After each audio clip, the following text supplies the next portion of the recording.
joking, right? But like, I'm really gonna need him to quit calling her little one. It tastes like, did you ever like go to the pool as a kid and get one of those strawberry shortcake ice cream bars? All right, so it is time for the traveling wheel. Hello everybody and welcome back. My name is Mel and today is the start of Smut Den. Are you guys ready? Come with me. Let's enter. Let's have a fantastic time. If you guys have no clue what I'm talking about, Smut Den is a 72-hour readathon hosted by the Late Night Crew, and this time we're going to be joined by Bree and Michelle. It's going to be such a fun weekend. I'm ready to read a lot of fantasy romance. I'm feeling the fantasy romance mood. I don't know if I'll do a lot of dark romance, but it's definitely on the table. We do have wheels, the dark wheel and the light wheel. I'm of course going to be doing the dark wheel only. I'm not really a light wheel girly, like that's just not my thing. I have my handy dandy wheel here, so we can definitely spin for my prompts. I love the wheel. So I'm excited to see what all I'm gonna get. I don't really have a lot of plans other than I want to read fantasy romance. I did have a fan road TBR that I will link up here for you guys somewhere if you want to check it out. That's kind of a pile of possibilities for me, but also the world's my oyster. Who knows what I'm going to end up reading. I'm hopeful that I get some books that I'm going to like, but you know, fan row either can be really, really good or really, really bad. So I'm a little nervous at how the weekend is going to go, but I think it's going to be a ton of fun. We're going to do lots of spreads and I'm excited to just kick it off and get this show on the road. So without further ado, let's just jump into my first spin. Okay guys, so it is time for our first spin. We are kicking off Smut Den tomorrow. I'm so excited. I've been waiting on this for, I don't know, like 3 months since we announced it, and I'm so beyond ready for Smut Den. I'm so excited. But we need to do the first spin so that I am locked down and ready to go when I get home from work tomorrow and can just jump straight into my reads. So I definitely want to go ahead and see what I'm going to get, pick my read, and that way I am ready to go. So let's do the first spin and see what we get. I'm excited. Okay, let me flip you guys around. We'll see if we can do this in a super glaring. Okay, I feel like that ring light is glaring really bad. Is it better if I turn it off? Yeah, I think you guys can see that a little bit better. Okay, so for the first spin,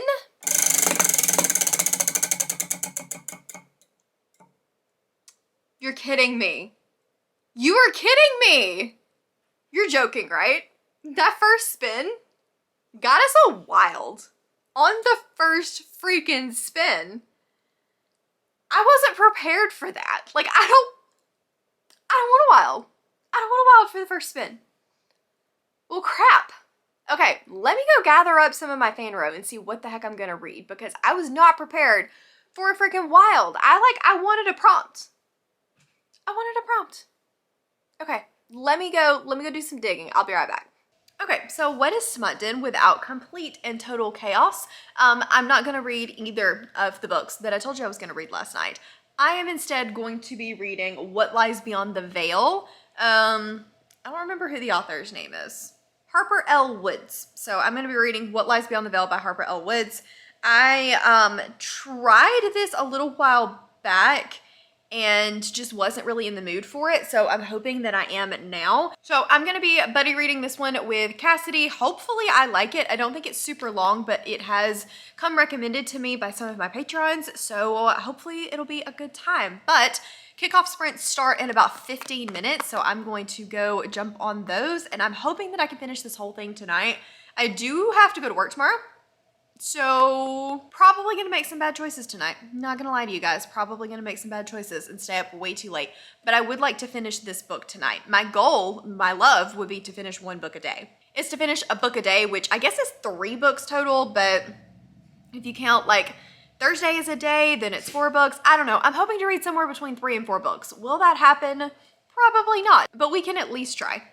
I said I was taking you all to the bedroom, so.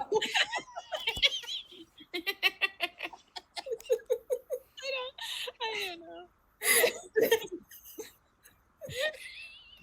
It does. We're gonna do it anyway. Sorry to make it weird.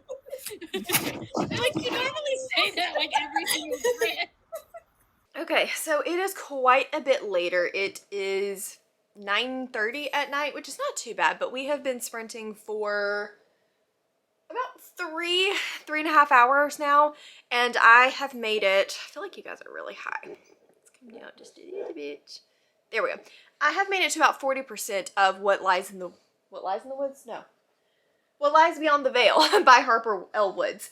And I'm having a pretty good time with it. This is following Estrella, I think is how you say her name, Estrella. And she lives in a world where the veil is protecting them from the Fae world, and the Fae are supposed to be these horrible creatures that just like to play with humans. And they worship the gods Mother and the Father, and their indoctrine, or their like religion, is that women have to be virgins in order to marry, and really their only purpose is to either be married or to go like to the whorehouse or to be dead. So those are really their only options. And Estrella has got the eye of a lord that is very controlling and only wants her to be with him, but he's got a wife and he's just kind of waiting on her to die so that he can take Estrella in her place. And I liked the beginning well enough, like the setup was interesting, but I'm not a huge like Victorian fan. The virginity thing was very heavy-handed. It was like every other sentence, and it was kind of grating on my nerves, I'm not gonna lie to you.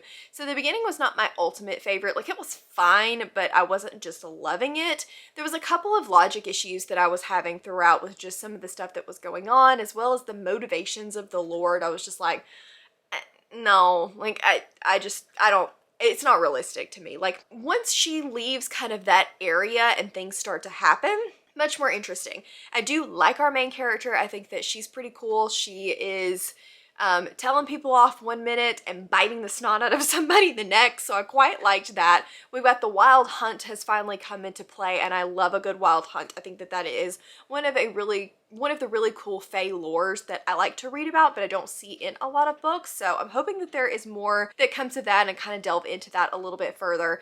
Really not a whole lot has happened, even though I'm about 35-40% in. It's mostly just been set up to this point, so I'm hoping that I continue to still enjoy it. But I'm hoping that I can finish this tonight. That's my thought. That's my goal. It says I've got about 3.5 hours left, so I'm not sure if I'm going to be able to, but either way, even if I don't, there is an audiobook for it, so I can finish it on my way to work tomorrow. So we'll get it done relatively quickly, but I'd love to finish it tonight if I can. So I'm going to go back to reading, because the time that I'm talking to you means that I'm not reading my book. Okay. But like, I'm really gonna need him to quit calling her little one every like third sentence. Nicknames are fine, but like that one is not great anyway. But every like other time he talks to her, he calls her little one. Why? Okay, and another thing. So I'm assuming love interest just comes in a little hot and heavy. For me, they're like fighting for their lives one minute, and then the next minute he's telling her, like literally within a couple of pages, he's like, well, you're gonna want me or something by the time we're done, and is like always talking about wanting to have sex with her constantly. It's just the last like probably 10% has been nothing but him telling her he wanted to have sex with her and calling her little one and my star over and over and over again, and her like giving him some kind of snipey remark like she's not interested. It's just it's too much too fast. They needed to get to know each other. We're in this dire situation, and like he's wanting to have sex with her, and then I'm like, okay, well, at least it's not insta love. And then literally they've been together less than a day and he is already kind of on the insta love train. I like a little bit more slow burn. I don't want our hero to be basically acting like a dude bro, telling her how much he wants to sleep with her and how she's gonna want him by the time it's all done. Like, dude, you're not all that in a bag of chips. Like, she's cool, but you haven't shown me that you're that cool yet. I don't know. I like it when there's a little bit more banter, when they are push and pull a little bit more, but it's not banter in the way that I prefer, because it's all focused on sex. So I don't know. We'll see. Maybe I'm being overly sensitive. Maybe I'm going to listen to it in the morning and I'm going to be like, oh yeah, that's not really bothering me. I hope so. But it is now 10:15, so I'm probably going to read a little bit more and then head to bed. I'm right at 50%, so I will have to finish it in the morning on my way to work, but at least I have an audiobook so I can do that, and then as soon as I get home, we'll do another spin. All right, so it is time for the traveling wheel, but before we do the traveling wheel, let me tell you guys really quickly about What Lies Beyond the Veil by Harper L. Woods. I wanted to love this book. I really, really did. I wanted to love it. I wanted it to be, I'm trying to get, I feel like I'm overexposed. There we go. I wanted it to be a new favorite, but unfortunately, I really, really did not like this book. I felt like the beginning was just not an era that I typically liked. Then I got really hopeful when we started talking about the Fae and the lore, and then the love interest came in, and I cannot stand him. I did not like him at all. It was too much. Too hot, too heavy, too much in your face, too vulgar, too fast. Like, I really wanted them to have some banter and some time to get to know each other before we started in on stuff like that. I mean, I think it would have been fine if they had gotten to know each other. And then the insta love, and then, you know, the reason behind the insta love was not the plot twist that she wanted it to be. And it's a trope that's just so overdone and so easy that I was bored. I didn't like the love interest. I didn't like the relationship. And so this one just did not work for me at all. Unfortunately, it's going to get a 2-star. I didn't love it. It wasn't great. So with that rant being had, sorry about that. I know that that's a well-loved book, so I really wanted to love it, but there was nothing about it that worked for me. Other than I think that the writing was fine, and in the beginning, I liked our main character. So it doesn't really deserve like 1 star, but anyway, I'm gonna move on. So we need to do the traveling wheel. I'm obviously in the car. I'm on my way home. I would love to get an audiobook that I can listen to on the way home, but I'm not sure if that's gonna be the case. So I'm gonna go ahead and spin, see what we get, see if I can make it work for an audiobook. If not, I will let you guys know what I'm reading once I get home. So let's pull out the wheel and see what I get. Okay. Hopefully you guys can see this relatively well, but let's spin and see what my next spin is going to be.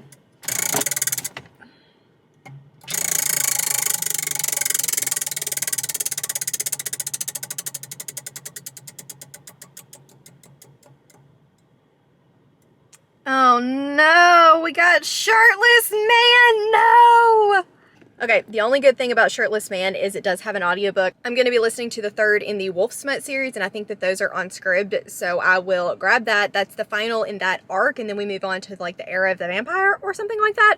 So that will be my next read. I needed to continue in that series anyway, so I just hope we don't get Shirtless Man again because I don't have a plan B. Friends, I have sad news to report. I think I'm gonna DNF the Fae Guardians book 3, whatever it was called. I'll leave it up here, but I'm struggling and I do not want to crap on books for this entire vlog, but Fanro is just so hit or miss. And right now I'm really wanting like a slow burn, good banter, kind of get to know the characters and them separately before they like get together and start saying they want to bang each other, because like banging is fine, but not like that. So with this particular book, I was hoping that I would enjoy it because I enjoyed the first 2 books in the series, but literally from the first page, from the moment that we start, there's already this fated mates bond that's happening, and he's talking about how she's his and how he wants to mark her, and I'm just like, that's too fast. I'm 15% in and it's been so repetitive and so constant, and I'm like, okay, the world is cool, the idea is cool, and I like that about it, but that's gonna get on my nerves. It's already getting on my nerves real quick. And then the main character, the main female lead, I think that she could be interesting, but like she wakes up in this world that is nothing like hers, and it's like, oh, that's a fairy. Okay, cool. And I'm like, you've been in the normal human, our world for your entire life with no magic. You wake up in the middle of nowhere with a strange man that you don't know, a blue tattoo on your arm, and you go, that must be a fairy. Nice. No. Nobody's gonna react like that. And so I think I'm not gonna like it. I'm already annoyed by it. I may try it again later because I did like the first 2 books in the series and the writing is fine, but we're gonna spin again and I'm gonna hopefully find something that I like, because I don't want to spend this entire vlog not liking books. Y'all don't want to spend this entire vlog not liking books with me. So let's bring out the wheel and see if I can get a better angle on this for you guys. And then we're gonna do our next spin.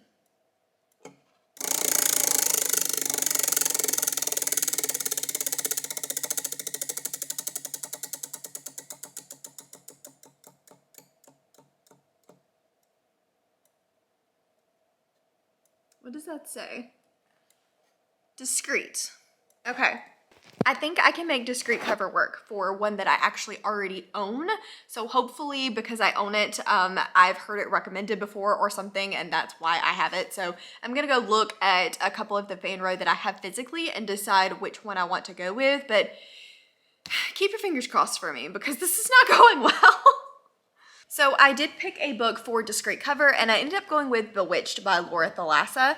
Rye wanted to Betty read this one, and I actually picked it up at Barnes & Noble on my way home from work today because it's triple stamps this weekend for Memorial Day, and I needed to get triple stamps, of course. But I'm enjoying this one so far. The main character does read a little bit young. She's 20, it's in college, she's pretty immature, but overall, like, that's fine. It's not really bothering me. I just, had to get used to being in her head. But I'm having a lot of fun with this so far. I think that the magic system is really cool. This is following Celine, who is a witch, and when her magic awakened when she was a teenager, she realized that anytime that she uses magic, it takes a memory with her or with it, and she is slowly going to be losing her memory, and it can be terminal at some point.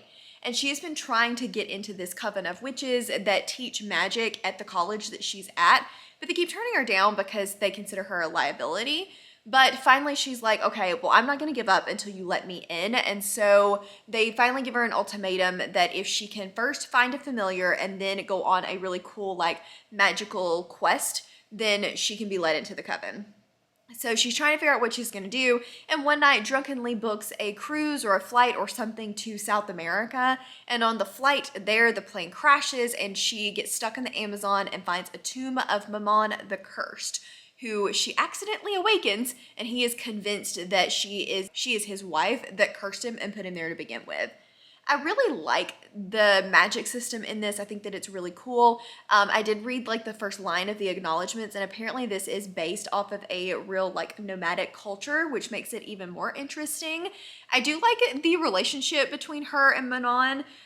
It is a little bit insta-lovey because of course he thinks that she is his wife, but she's like, nah bro, I'm not. But he's super hot, so she's like, maybe. But that's not really bothering me because of the way that it's done. My only real complaint at this point is that I wish that the magic was explained a little bit more. I think that Rhapsodic or the Bargainer series does that pretty well, where the magic system is a little bit more explained. This is probably a good time to mention that these are set in the same world, but you don't have to read the Bargainer series before reading this one. They just have a few like crossover characters that you might see, but it's not like a requirement by any means for you to read the Bargainer. It's just kind of set in the same general world, general lore, a couple of side characters.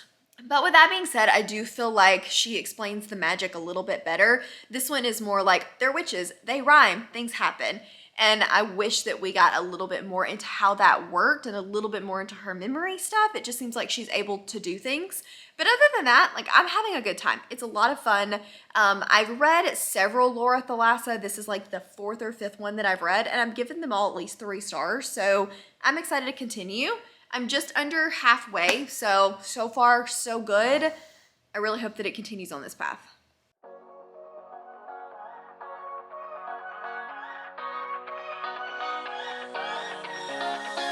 I don't wanna stay here, no.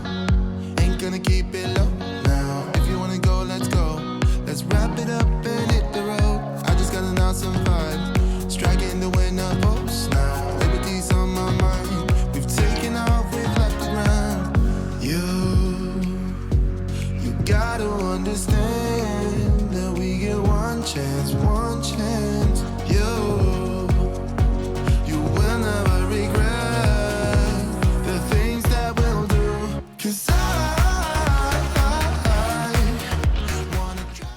So I'm not a whole lot further than I was when I gave you guys an update earlier, but I did want to say that I have now ordered cookies and they'll be here soon. Crumble cookies. Rye was talking about the strawberry shortcake and how it was the best thing she'd ever eaten. She's not a cookie person, and so I was like, okay, but now I have to have cookies. So I will give you guys a taste test of the crumble cookies Chandler style when they get here. But I did want to just quickly pop in and say I've gotten about 100 pages further than I was when I talked to you guys earlier. And we've kind of hit a little bit of a slog. I'm a little bit bored. We're doing kind of the same song and dance over and over and over again. They argue with one another. She's not his wife. He says she is. rinse, repeat kind of thing. And so I am hoping that we get a little bit more into the murder mystery that has come up in the last little bit. I do want a lot more of that, so I'll keep you guys posted, but I am wishing it would speed up just a little bit. I think my cookies will be here in like 30 minutes though, so it won't be long for me or for you when I come back with cookies. Okay, so they're here. We have crumble cookies. These are all flavors that I've never had before. I did end up only getting 3 different kinds of flavors because the other ones were like chocolate chip and the sugar cookie ones, which I've had before, so I wanted to try something different. So let's cut a piece off of all of these and see what we think. Having a hard time getting it out without spilling the icing, but the first one is the dirt cake one. It even has like a trolley worm on top of it, so.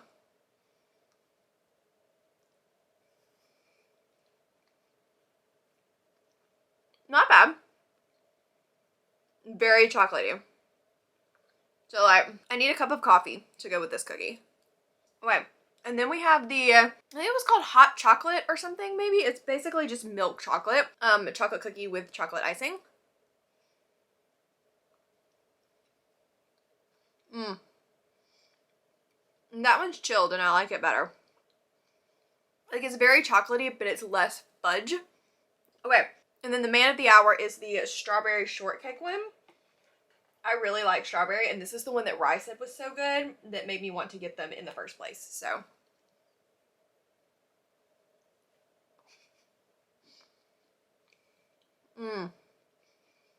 If you like strawberry, that is really good. It tastes like, did you ever like go to the pool as a kid and get one of those strawberry shortcake ice cream bars that had like the crust around the edges? That's what this tastes like. So good. Okay, now I'm gonna go get something salty or like coffee or something to wash away the super sweetness that was these. But I think if you were gonna rank them, I would do the strawberry shortcake first, then the hot chocolate one, and then the dirt cake one. The dirt cake one was just a bit too fudgy for me, but if you like a super chocolatey fudge brownie, I think you'll like that one. Okay, I gotta go get some coffee. Good morning, friends. It is the next day. It is currently 10 o'clock in the morning, and I'm about to start reading sprints for Saturday morning. I was successful in finishing off Bewitched last night, and I ended up enjoying this one. I won't say that it's a new favorite, but I did have fun with it. There was some parts during this that lulled pretty bad. I think a large chunk of the middle could have probably been removed, and instead of 450 pages, this could have been more like 350 pages, and I would have liked it better, but I still had a good time with it. I like Laura Thalassa's writing, and while I found Celine to be immature, I didn't mind being in her head. This does have a little bit of a murder mystery plot, which I thought was interesting, but the romance, I didn't dislike the way it was done. It's different. It's fated mates or soulmates, but the way that it's done didn't bother me in that regard, so that was fine. One of the major problems that I had with this book is that the logic kind of goes out the window into left field away. Like there's so many things that I was like, wait, that doesn't make sense. Why would you do that? Those motives are stupid. But in the grand scheme of things, like it's a fantasy romance. I wasn't really expecting it to have that high epic fantasy logic scale, but there were some of her motives that I was like, nope, you wouldn't do that. But overall, like that was fine. That wasn't a huge deal. So I'm happy that I read this. I don't know what I'm going to be reading next. I have not done my spin for today. So let's do that really quickly before I go live in case I need some help figuring out what I'm going to read. Okay. So for our next spin, see if I can.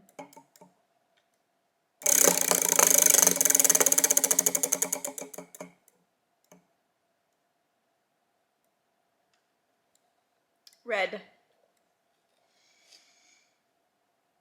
I don't think I have anything with red font on it. Let me look at one thing, but I'm probably going to be respinning that. Yep, we're respinning. So my first respin of the readathon.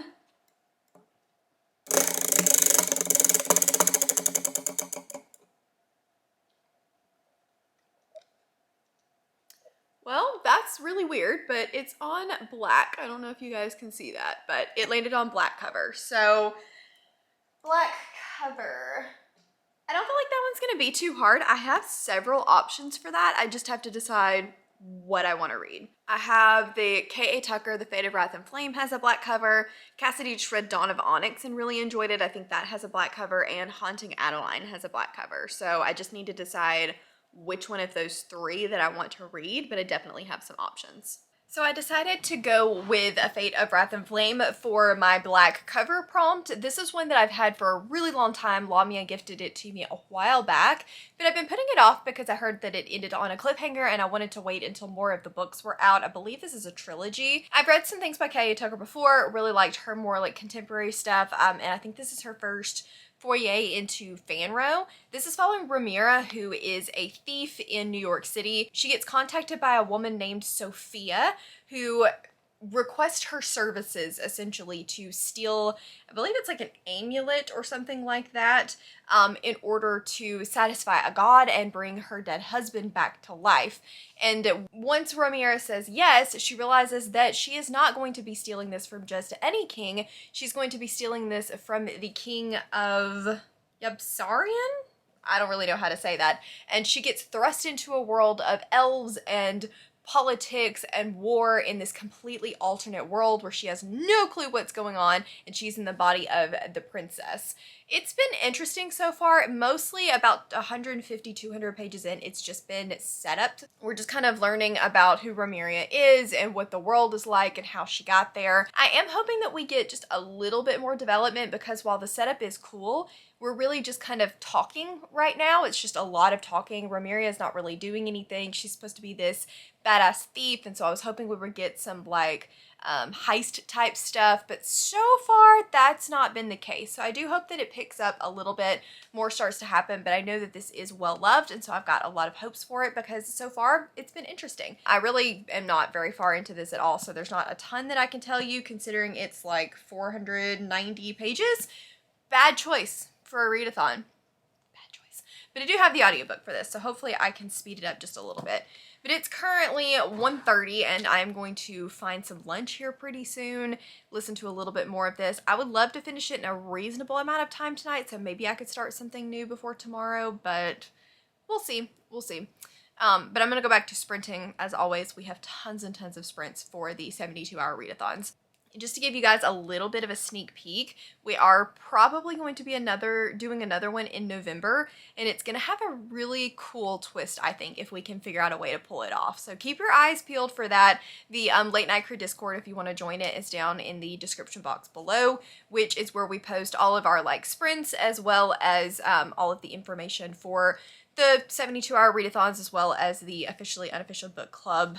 I think we're going to scale back on that just a little bit, but no plans have been made. Anyway, that's down in the description box below if you guys want to join, but I need to go back to reading if I have any hope or prayer of finishing this today. Hey guys, so quickly we need to talk about The Fate of Wrath and Flame before we do our next spin. This one, I think I'm going to give it 3-star. It was generally fine, but overall, I was kind of bored, I'm not gonna lie to you. It's a very, very slow burn, political intrigue kind of book where not a lot happens and we do a lot of talking until the end of the book. And it wasn't bad. It was well written, and I think that the relationships with the characters were fine, but I just wanted there to be a little bit more happening that helped move the plot forward rather than just talking about things. And because of the nature of this story where our main character has no idea anything about this world, she's told a lot over and over and over again, and so we don't really see the world building in a very organic way. It's more just them talking about it, and so that did slow the plot down a lot for me and make me a little bit bored, but overall, like, it was fine, it was fun. Will I continue in the series? I don't know. Maybe, maybe not. I'm not completely sold on it, but I'm not completely against it either. So if you're somebody that really likes slow political intrigue, slow burn romance, and a lot of like world building, then this might really, really work for you. I just needed more to be happening for me personally, if that makes sense. So we need to do our next spin. My table is really cluttered, so please pardon that, but let's flip on over to the camera and see what we're going to be reading for probably the final book of Smut Den.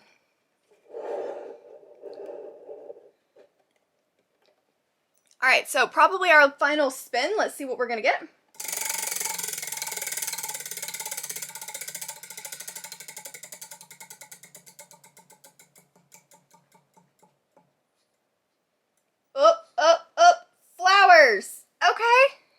amethyst. Okay, so we got flowers on the cover, and I think for this one I'm going to be reading, I'll put the cover up here because I can't remember what the name of it is, but this one says that it's got like Hunger Games vibes. Hopefully it is another slow burn fantasy romance. I really like the cover. I haven't read anything like bright yellow. That's going to be fun. And I'm hopeful that I like it because this vlog has been full of like DNFs and 2 stars and 3 stars and mediocre books, which is no fun for me, and I'm hoping more fun for you because even though this weekend has been a ton of fun hanging out with everybody, I have not found my hidden gem fantasy romance yet. So hopefully that's coming with our final book, but I'm not gonna know until I get to reading. I am now about 50% into Trials of the Sun Queen, and I don't think I've told you guys what this is about, but it is essentially like a Hunger Games meets The Selection vibes. We start off in a prison and we don't really know why Laura is there. We just know that she's done something, her family's done something, and she's now in this horrible prison. And then she gets essentially like rescued and taken from this prison and ends up in the like Sun Court of the Fae. And she's told that she is going to be the final tribute to compete for King Atlas's hand in marriage. And if she wins, she'll get magic, riches, etc. But being the final tribute has a catch that the final tribute has never won and they've always died, essentially. And then we also have an alternate point of view, which is still in the kingdom where she was imprisoned. I believe it's the prince, and he's trying to figure out what prisoner 3542, why they were there. There's no records of her and what she's all about. And I was really liking it in the beginning. I was engaged in kind of what was going on and the mystery of who she was. But as we've gone on, I've gotten a little bit bored. I'm hoping that it leans more Hunger Games, but I think it's going to lean more Selection vibes, where it's very much so wooing this king and frilly dresses and etiquette and have you been sullied and stuff like that, which is just not really my preferred thing to read about. We've also got that whole, well, King Atlas is so hot. And it's like, and everybody wants to make out with him. And I'm like, okay, but why? He said like 6 words this whole time. Why do you want to make out with him? I don't understand. And between that and the lack of world building, I'm just like, okay, I'm going to need something else to grip me, whether it be the world and the magic system, whether it be these really awesome characters. But I'm going to need a little bit more than just the gimmick behind it. But like I said, I'm 40%, well, a little closer to 50% in now, so there's still a long way to go. And I'm hoping that it turns around. Either way, I don't dislike it. I think that the writing is perfectly fine. I think that the idea is fine. It's just not something overly unique. And so I just keep wanting a little bit more from it. It doesn't have a lot of depth. So I'm going to go back to doing that. David hopefully is going to be here soon. I thought he was going to be here like an hour and a half ago. And he has missed out on a lot of wheel spinning. So if he gets here in time, we will do a little snippet of him exuberantly spinning the wheel, because that's like his favorite part of the 72-hour readathon, is he spins the wheel like a madman. But he's not here yet, and hopefully he'll show up soon. This book has really gone downhill. Like, we have gone from 0 to 60 with the king. She wants in his pants and will let him do literally anything, and there's no motivations behind it. You don't know why she likes him. You don't know what it is about him. Like, even if she were in this just to become the queen and get power and get her siblings out, like, I can believe that, but that is not the motivations here. It's barely even mentioned. You don't really know why we're doing the Sun Queen trials to begin with. You know that she's left the palace or left the prison, and you're told that there is a, like, pact made between the other kingdom, but then we've got a point of view where they act like she's missing and have no idea what's going on. It's just, nothing makes sense. She's got very pick-me girl, not like other girl vibes. There's squabbling between all of the women, and I'm not having a good time.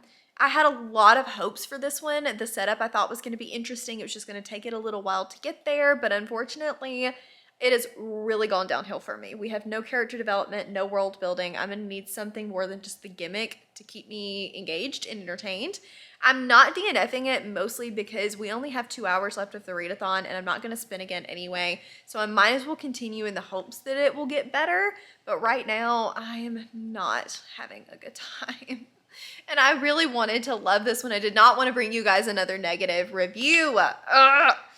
I'm sorry. I swear I don't always hate books.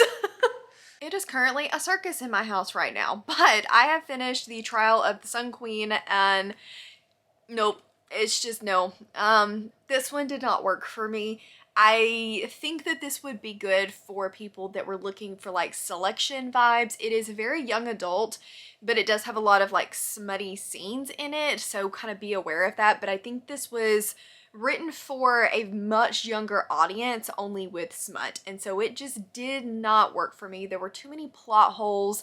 I think that the writing is fine, and like the just general syntax of it was easy to read. I didn't have any issues with that. But the plot holes and the inconsistencies, along with the romance that wasn't really a romance, like we didn't have any, I don't know, there just wasn't any like tension to anything. It was like, you know, completely on her own, and then all of a sudden really into this guy. I think that the love interest is going to be somebody completely different, but they don't even really have more than 2 interactions with one another. There's just no build up to anything. It did not work for me personally. And I think I maybe just wanted more out of it than it was planning to give me. So that's on me. Again, I think that this would work for a lot of people. Obviously it has. There are a lot of great reviews on Goodreads for this. It just wasn't what I was looking for right now. And so it did not work for me. And that's sad.